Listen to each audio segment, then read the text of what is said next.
news. I keep getting this one. You guys know I'm focusing on Deadrop a lot, making a ton of content for it. I have a dedicated YouTube channel about it, streaming it, tweeting about it, everything, right? Creating all sorts of content. I'm writing a Deadrop story myself. Well, the comment I keep getting, and it is people saying, why does Deadrop look like this? Oh my god, it looks so janky. Oh my god, it's not even a game. It's not even a real game.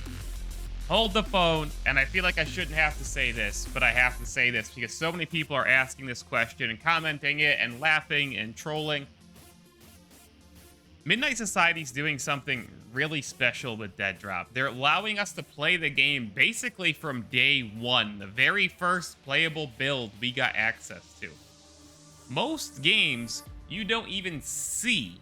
You don't even see like the gameplay. You don't get access to it for years.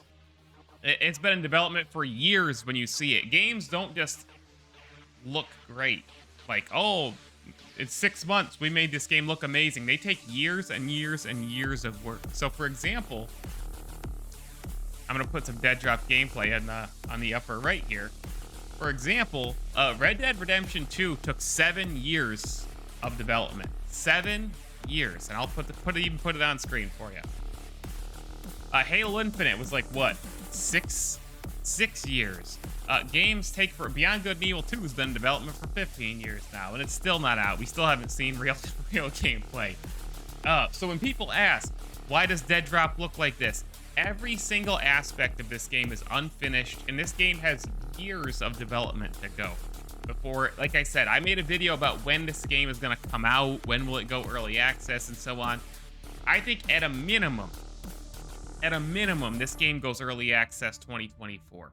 So you're talking another 1.5 to 2 years of development before it's truly ready for public consumption. But Midnight Society's doing something special, and they're allowing community members such as myself and the other 12 AM variants and founders to play the game and test it and give our feedback every step of the way. So this is like, remember when Kickstarter came out and GoFundMe came out, and it felt very cool. It felt, instead of having to wait for a company to make the game that you wanted to get made or the movie that you wanted to be made, you could actually pay and help it get made, right? Like you could sign up on the Kickstarter, pay $50 and help that game get made. That felt special.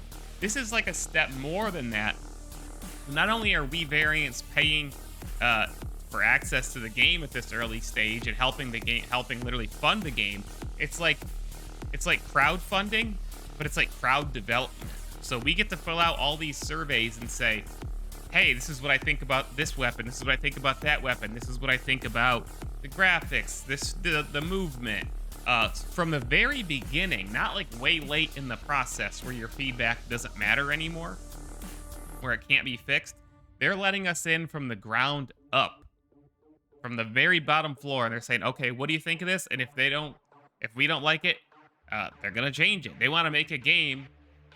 And that's what's so great about this. They want to make a game that people are going to love, the game that people want, the extraction shooter that people want. This is still a very budding and growing genre.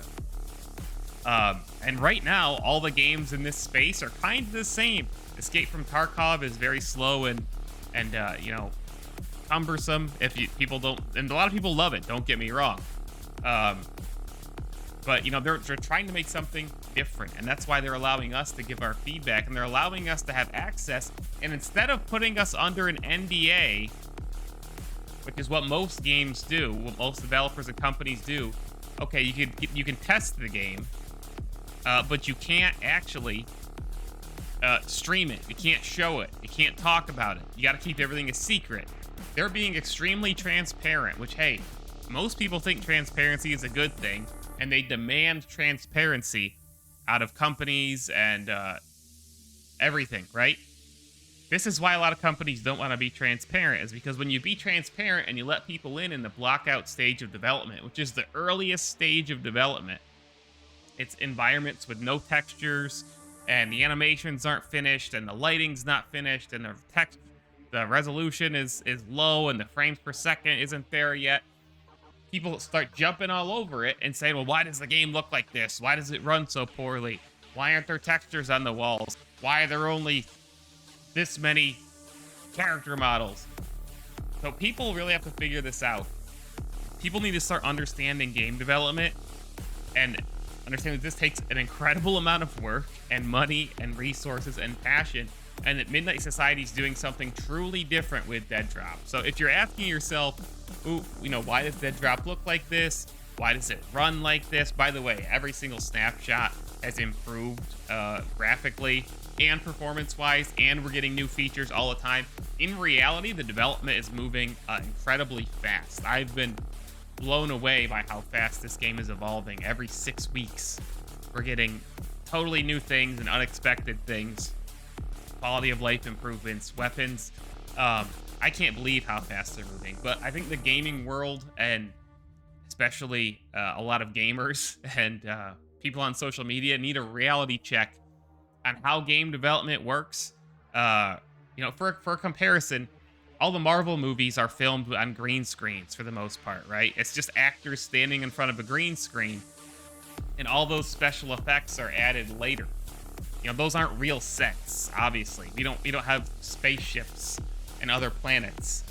It's all just people standing in front of a green screen. So imagine Deadrop's development right now. If this was a Marvel movie, it's the actors standing in front of the green screen. It's not a finished product. It's the work stages, and we get to give our feedback at that stage. So it's really something special to be a part of, and I hope that people can start to understand the game development process and not freak out. You know, the same thing's going on with the 100 Thieves game that they revealed, which I did a video on over on my main YouTube channel, if you want to check that out, MayorReynoldsTV on YouTube.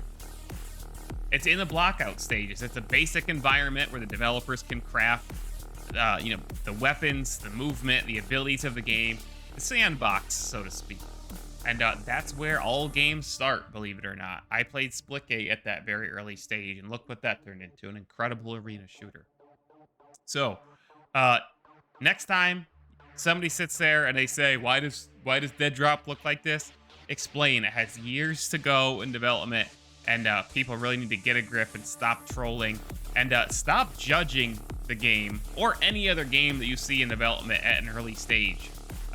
You cannot judge a game until it's really until it's finished in your hand, but you can really start to form an opinion, you know, in the months leading up to release, when they're in the polish stages. Then you can start to think, okay, this is really close to release. This is how this game is shaping up. So anyway, that's today's Deadrop video. I'm MayorReynoldsTV, Mayor Reynolds, Midnight Mayor, Mayor FPS. I'm all those things. I'm also Ryan Reynolds, but the better one. If you're watching this on YouTube, subscribe to the channel, like the video, leave the dumbest Deadrop related comment that you've heard in the comments, and come watch me on Twitch where this video is recorded. If you're watching me on Twitch right now, the stream will go on, and I have a question for you guys. What game should I play tonight?